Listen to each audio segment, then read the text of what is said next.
इसलिए आज सबसे बड़ी जरूरत है, अगर देश में परिवर्तन करना है और नई सरकार कांग्रेस और इंडिया अलायंस की बनानी है, तो हमारे जो 10 सांसद हैं वो इसकी सबसे महत्वपूर्ण कड़ी है। इसलिए ये आवश्यक है। जनवरी माह में तारीख हम आपको निश्चित करके बता देंगे, लगभग मिडल जनवरी में, मध्य जनवरी में कांग्रेस संदेश यात्रा, ताकि कांग्रेस मजबूत हो और 10 के 10 सांसद हमें जीतने में मदद मिले। हम साथियों ने मिलकर ये निर्णय किया कि एक बड़ी मूवमेंट चलाने की आवश्यकता है हर संसदीय क्षेत्र में, और संसदीय क्षेत्र के साथियों से, कांग्रेस के साथियों और नेताओं से राय करके उसके रूट का निर्धारण होगा। हम अपने आप किसी रूट का निर्धारण नहीं करने वाले। तो जो कांग्रेस के कार्यकर्ताओं की चाहत होगी उसके अनुरूप और इन सारे मुद्दों को लोगों तक ले जाने के लिए इस कांग्रेस संदेश यात्रा को हमने निकालने का निर्णय किया, और आज इसीलिए आपके बीच में हम हैं। किरण जी, आप कुछ? किरण जी, इसमें विधानसभा में तो और उसके बावजूद भी चुनाव पे चुनाव जीतते जा रहे हैं। मेरा सवाल ये है, जो मुद्दे आप उठाते हैं, क्या जनता उनको समझ नहीं पाती, या आप उनको समझा नहीं पाते, या जनता आपकी बात समझना नहीं चाहती, या किस तरह से बीजेपी चुनाव जीतती है? आपका सवाल वाजिब है। देखिए, प्रजातंत्र में जनमत सबसे बड़ा है और जनमत का सम्मान शीश झुकाकर सबको हमारे समेत हमेशा स्वीकारना पड़ेगा। आपका इशारा हाल में हुए 5 राज्यों के चुनाव की ओर था, क्योंकि उससे पिछले 2 राज्य तो कांग्रेस ने जीते, पहले हिमाचल प्रदेश और फिर कर्नाटक। इस बार जो 5 राज्य हुए उनमें से 3 राज्यों का चुनाव भाजपा ने जीता, 1 राज्य का चुनाव कांग्रेस ने जीता, और 1 राज्य का चुनाव ना कांग्रेस ना भाजपा दोनों ने नहीं जीता। एक तीसरी पार्टी जो वहाँ की रीजनल पार्टी है मिजोरम की, उन्होंने जीता। ये सच है कि वो 3 राज्यों का चुनाव जीते हैं, पर 3 राज्यों का चुनाव जीतने का मतलब क्या संसद पर ताला लगाना हो सकता है? आप वरिष्ठ पत्रकार हैं, मैं ये आपके और आपके पाठकों और दर्शकों के विवेक पर छोड़ता हूं। क्या 3 राज्यों का चुनाव जीतने का मतलब इस देश के लोगों की आवाज और इस देश के विपक्ष की आवाज बंद करना हो सकता है?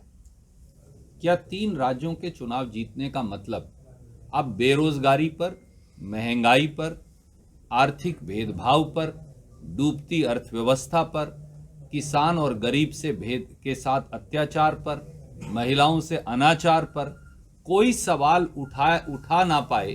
क्या उसका जवाब ये हो सकता है? मुझे विश्वास है आप इस देश के 140 करोड़ लोगों और 2.5 करोड़ हरियाणवियों से पूछेंगे तो जवाब नहीं में आएगा। अच्छा सर, तीनों से एक सवाल है कि कांग्रेस संदेश यात्रा निकाल रही है, तो क्या ये हरियाणा कांग्रेस की संदेश यात्रा है या सिर्फ आप तीनों की, इसमें भूपेंद्र सिंह हुड्डा, उदयवान भी शामिल होंगे? हर कांग्रेस का व्यक्ति क्यों नहीं शामिल होगा? कांग्रेस 10 सीट संसद में जीते, ये तो हम सबका लक्ष्य है। जो लोग इस कमरे में उनका भी, और जो लोग इस कमरे में नहीं है उनका भी। इसमें कोई मतभेद होने का प्रश्न हो ही नहीं सकता। इकट्ठे क्यों दिखाई नहीं देते? आज मीटिंग हो चंडीगढ़ आप कर रहे हैं, आप लोग वो शामिल नहीं होते, आप तीनों में से कोई भी प्रोग्राम करते हैं तो हुड्डा शामिल नहीं होते? देखिए, सबका अपने अपने तरह से कांग्रेस को मजबूत करने का तरीका है। सब लोग एक जगह इकट्ठे हों ये जरूरी नहीं, और ये संभव भी। इकट्ठा ना होना कांग्रेस के लिए हानिकारक नहीं है? कल इंडिया की गठबंधन की जो मीटिंग हुई है उसमें नीतीश कुमार और लालू प्रसाद यादव जो है नाराजगी उन्होंने जताई है, क्योंकि जो ममता की तरफ से मल्लिकार्जुन खड़गे को प्रधानमंत्री पद का दावेदार की घोषणा की है।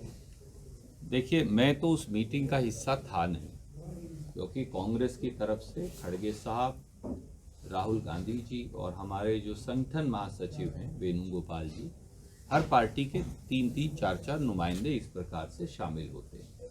इसलिए अंदर किसकी क्या बात हुई मुझे इसकी जानकारी नहीं। जो अखबार के मित्र या टेलीविजन के मित्र अटकलें लगा रहे हैं, मुझे लगता है कि वो जो आज की मौजूदा भाजपा सरकार है वो उसकी घबराहट से प्रेरित है। ना नीतीश बाबू नाराज हैं, ना अखिलेश बाबू नाराज हैं, ना लालू जी नाराज हैं, ना कोई और व्यक्ति नाराज है। नहीं तो वो इंडिया अलायंस की बैठक में शामिल क्यों होते। और इंडिया अलायंस का लक्ष्य सत्ता परिवर्तन तो है, पर उससे भी बड़ा वो सारे मुद्दे जो भारत जोड़ो यात्रा के माध्यम से श्री राहुल गांधी जी ने उठाए थे। इस देश में भीषणतम बेरोजगारी का क्या हल है? क्या हमारे बच्चों को केवल विदेश जाना ही एकमात्र तरीका बचा है? क्या अब हमारे बच्चों को इजराइल में नौकरी करनी पड़ेगी या उन्हें रोहतक में, जींद में, करनाल में, कुरुक्षेत्र में, भिवानी में, महेंद्रगढ़ में भी नौकरी मिलेगी या नहीं मिलेगी? क्या पिछड़े वर्गों, दलितों के बच्चों के साथ न्याय होगा? किसान के बेटा और बेटी के साथ न्याय होगा? क्या महंगाई से निजात मिलेगी? क्या आर्थिक असमानता, जहां शैलजा जी बता रही थी 53% लोगों के पास इस देश में, इस देश की 15% संपत्ति है, और इस देश में 2 दर्जन लोगों के पास इस देश के 60% प्रॉपर्टी है। कैसे चल पाएगा देश? इन सब बातों के लिए इंडिया अलायंस है। इसलिए हम सत्ता परिवर्तन और वैचारिक व्यवस्था परिवर्तन दोनों के पक्ष में। जैसे कि कल लोकसभा के बाहर विरोध प्रदर्शन हो रहा था, तो उसमें राहुल जी ने एक वीडियोग्राफी की थी, उसको लेकर बीजेपी ने कटाक्ष किया है कि ये एक जो सभापति जी हैं उनकी गरिमा को गिराने वाली बात है। आदरणीय मित्र, वो हमेशा मुद्दों से ध्यान भटकाएंगे। इसीलिए कांग्रेस संदेश यात्रा का लक्ष्य भी जनता के मुद्दों को, हरियाणा के मुद्दों को, देश के मुद्दों को जनता की ड्योढ़ी तक लाकर खड़ा करना है।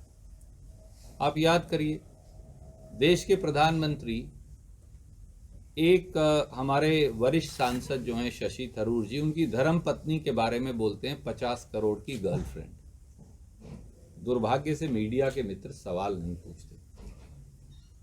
देश के प्रधानमंत्री ये बोलते हैं कि असरदार सरदार प्रधानमंत्री डॉक्टर मनमोहन सिंह जी बाथरूम में छतरी लेकर नहाते थे। क्या मोदी जी का काम लोगों के बाथरूम में ये देखने का है कि वो कैसे नहाते हैं? परंतु दुर्भाग्य से कोई सवाल नहीं पूछता।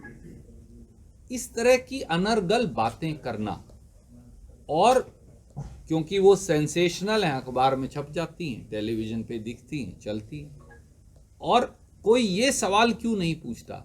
सवाल ये है कि सांसद हैं, वो दिखा रहे हैं कि क्या दुर्व्यवस्था है।